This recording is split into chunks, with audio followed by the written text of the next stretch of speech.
Depuis la réforme de 2005-2007, le régime juridique du lotissement a changé.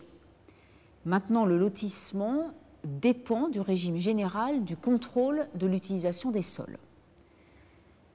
On rappellera que la volonté du législateur, ça a été précisément de diminuer le nombre d'autorisations et de régimes juridiques existants, une quinzaine, et notamment, à cette fin, est supprimé l'ancien permis de lotir.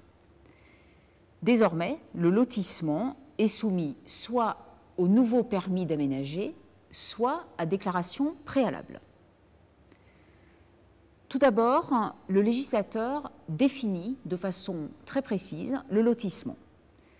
Le lotissement, c'est une opération d'aménagement dont l'objet est de diviser, sur une période de moins de 10 ans, un ou plusieurs terrains en vue de l'implantation d'un bâtiment ou de plusieurs bâtiments.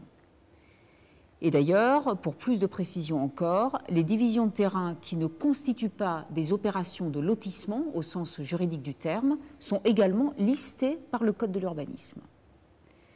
Ensuite, des critères sont posés par le législateur pour déterminer le régime juridique applicable au lotissement, soit le permis d'aménager, soit la déclaration préalable.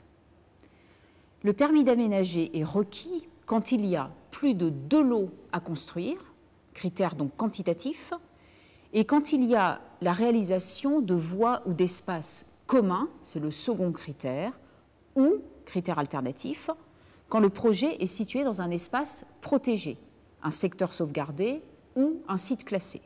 C'est donc un critère environnemental. Et sont logiquement soumis à déclaration préalable les autres lotissements.